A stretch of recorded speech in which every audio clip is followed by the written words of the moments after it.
আসসালামু আলাইকুম। একদা একজন বিজ্ঞ আলেম ছিলেন, তার অনেক ছাত্র ছিল।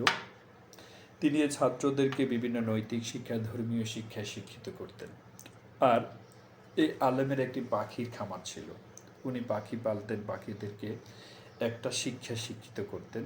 অর্থাৎ একটা বাক্য উনি মুখস্থ করাতেন, সেটি হচ্ছে যে, শিকারি আয়েগা, দানা দিয়েগা, জাল বিছায়েগা, ফাসনা নেই।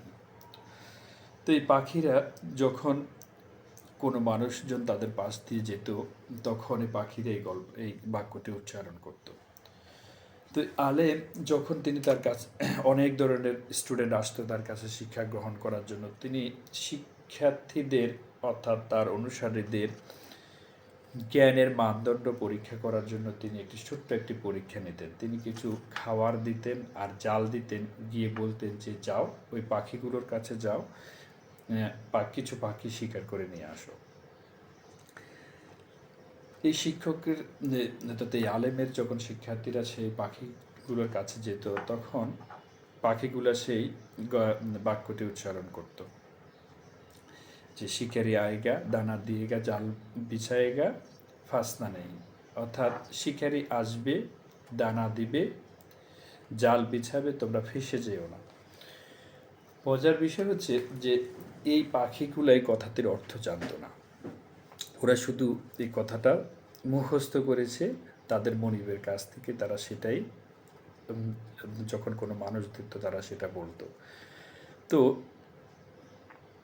এই আলেমের যখন শিক্ষার্থীরা বা তাদের স্টুডেন্টরা যখন পাখির কাছে যেত, অধিকাংশ শিক্ষার্থীরা আলেমদের পাখিদের এই কথাগুলো শুনে চলে আসতো যে এত চালাক পাখি, তাকে তো ধরা যাবে না।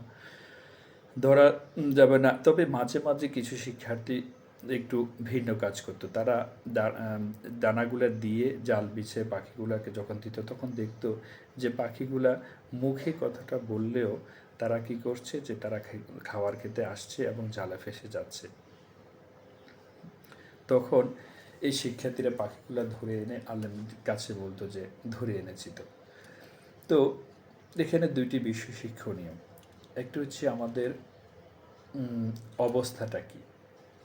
আমরা মুসলমান, আমরা কালেমা পড়ছি, কালেমা পড়ি মুসলমান হয়েছি।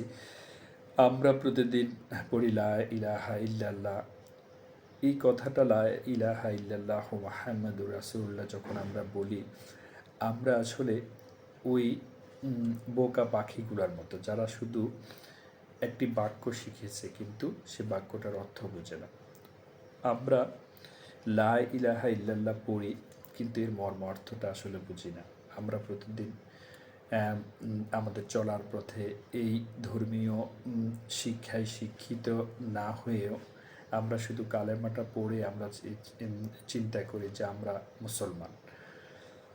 মুসলমানের অর্থটা হয়তো বা কালেমার অর্থটা হয়তো আমরা বুঝি না। আমরা প্রতিদিনে ঘুষ, সুদ, পরনিন্দা, জিনা, গীবত, অবিচার, পর্দাহীনতা, অসংখ্য হারাম কাজের সাথে আমরা লিপ্ত আছি, যেটা আমাদের কালেমার সাথে যায় না। হয়তো আমরা সেই কালেমার অর্থটাই বুঝি না বলেই প্রতিদিন আমরা ফেসে যাচ্ছি আমাদের বিধর্মীদের পাতানো সে জালে। আল্লাহ তাআলা আমাদের প্রত্যেকেরই বোঝার মতো তৌফিক দান করুক। সকল অন্যায় পাপাচার কাজ থেকে আমাদেরকে দূরে রাখুক। আমরা যেন ধর্মীয় অনুভূতি থেকে কাজে লাগিয়ে ধর্মীয় চিন্তাধারায় জীবন পরিচালিত করতে পারি। কালেমার অর্থ বুঝি, ইসলামের অর্থ বুঝি, সেই পাখিগুলোর মতো আমরা যেন ফেঁসে না যাই বিধর্মীদের পাতানো জালে। ধন্যবাদ। আসসালামু আলাইকুম ওয়া রাহমাতুল্লাহ।